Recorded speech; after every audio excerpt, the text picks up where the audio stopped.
Hello friends, स्वागत है आपके अपने यूट्यूब चैनल मैथ्स उपवन में। मैं हूं राकेश साहू।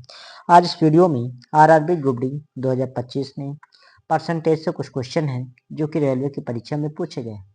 पहला क्वेश्चन है, कर एक आयत की लंबाई और चौड़ाई में क्रमशः 5-15% की वृद्धि होने प्लस हो रहा है और -10% यानी कि इसमें कमी हो रही का बदलाव किया जाए, यानी कि आयत की लंबाई में 15% की वृद्धि और चौड़ाई में 10% की कमी किया जाए तो आयत के क्षेत्रफल में कितने प्रतिशत का बदलाव होगा।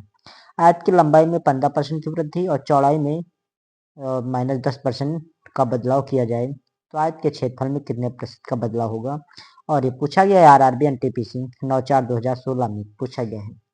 तो जब एक ही वस्तु पर लगातार 2 बार घटना घटती है तो वहां पर एक भी फार्मूला लगाते हैं।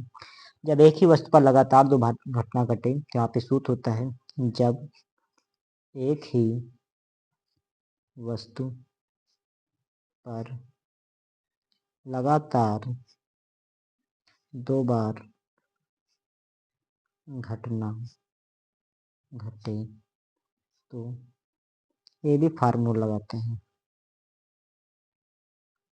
जब एक ही वस्तु पर लगातार 2 बार घटना घटे तो वहां पर ए बी फार्मूला लगाते हैं। तो ये भी फार्मूला होता है A plus B plus A B बट्टे 100%। ये होता है ए बी फार्मूला। जब एक ही वस्तु पर लगातार 2 बार घटना घटती है तो वहां पर ए बी फार्मूला लगाते हैं।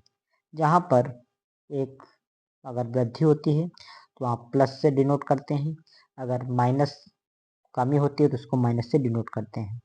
तो यहाँ पर एक ही वस्तु पर यानी लंबाई में पहले वृद्धि हो रही है, फिर चौड़ाई में कमी हो रही है, तो 2 बार घटना घट रही है तो यहाँ पर हम ए बी फार्मूला लगाएंगे। तो यहाँ पर ए पहले हो रही लंबाई में वृद्धि 15%, तो ए बराबर हो जाएगा 15, फिर प्लस में, फिर जो चौड़ाई है इसमें 10% की कमी हो रही है, इसको बी मान लेंगे तो यहाँ पे माइनस हो जाएगा बी का मान 10। फिर ए बी यहाँ पे प्लस 15 और -10, तो प्लस माइनस माइनस हो जाएगा, तो ए का मान 15 हो जाएगा और बी का मान 10 हो जाएगा, बट्टे 100 कर देंगे। इसको हल कर लेंगे आप, तो 15 में 10 निकाल देंगे, बचेगा 5, माइनस इधर हल करेंगे तो 1 0 से 1 0 कट जाएगा, 15 कम 15 बट्टे हो जाएगा 10। अब इसको भाग करेंगे तो 5 तो ये हो जाएगा और यहाँ पे एक अंक बाद दशमलव हो जाएगा 1.5 हो जाएगा। अब 5 में से 1 पॉइंट निकाल देंगे तो 5 यहाँ 0.0 बढ़ा देंगे, फिर 1 पॉइंट घटा देंगे 1.5। 10 में 5 गया 5, दशमलव नीचे दशमलव, यहाँ पे बचा 4, 4 में गया 3, 3.5, 3.5। ये प्लस में आया है तो अर्थात जो क्षेत्रफल में होगी वो वृद्धि होगी। कह रहा है कि आयत के क्षेत्रफल में कितने प्रतिशत का बदलाव होगा, तो आयत के क्षेत्रफल में 3.5% का बदलाव होगा, अर्थात वृद्धि होगी। प्लस में आया तो वृद्धि होगी और यही आपका आंसर हो जाएगा 3.5। इसी प्रकार अगला क्वेश्चन देख लेते हैं। कह रहा है एक परीक्षा में चित्रा ने 58.5 अंक प्राप्त किए जो 78% अंक प्राप्त करने के बराबर था।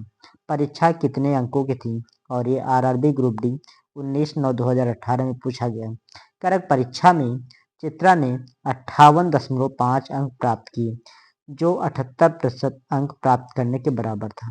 प्रतिशत में उसने 78% अंक प्राप्त किया, जबकि अंक में उसने 58.5 अंक प्राप्त किए, 58.5 अंक प्राप्त किए। कह रहा कि 58.5 अंक प्राप्त किए जो 78% अंक प्राप्त करने के बराबर है, अर्थात 78% जो है 58.5 अंक के बराबर हो जाएगा। तो कह रहा परीक्षा कितने अंकों की थी, तो यहाँ से हम 100% का मान निकालेंगे तो पता चल जाएगा परीक्षा कितने अंकों की थी। तो 58.5 बट्टे 78 हो जाएगा और गुणे 100 कर देंगे। इसको हल कर लेंगे तो जो 100% का मान होगा वही होगा कि परीक्षा कितने अंकों की थी। तो यहाँ इसको हल करेंगे, यहाँ दशमलव हटाएंगे, 10 यहाँ पे 10 हो जाएगा, 1 0 से 1 0 कट जाएगा।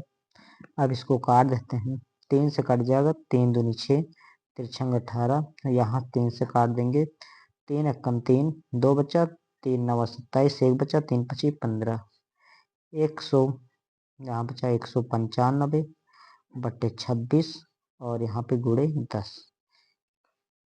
इसको और थोड़ा हल करते हैं तो इसको 2 से काट देंगे, 2 एक कम 2, 2 3 6, इधर 2 से कट जाएगा, 2 पंची 10 5 बार। फिर इधर 13 से क्या कटेगा, 13 कम 13, 13 6, 13 से कट जाएगा, फिर 13 कम 13 6 बचा, 6 इसके पास 65, 13 पचे 65। तो यहाँ पे 15 बचा और गुणे 5 बचा, तो 15 पचे 75 हो जाएगा, 15 पचे 75। तो 100% का जो मान होगा वही होगा कितने, यानी कि परीक्षा कितने अंकों की थी। तो जो 100% का मान होगा वही टोटल अंकों की परीक्षा हो जाएगी। तो अगर एक परीक्षा कितने अंकों की थी तो 75 अंकों की परीक्षा थी, यही आपका आंसर हो जाएगा। तो परीक्षा 75 अंक की थी। तो ओके मित्रों, आज का वीडियो यहीं तक रखते हैं, फिर मिलते हैं नेक्स्ट वीडियो में। वीडियो पसंद आए तो लाइक कीजिए, चैनल को सब्सक्राइब कीजिए। धन्यवाद।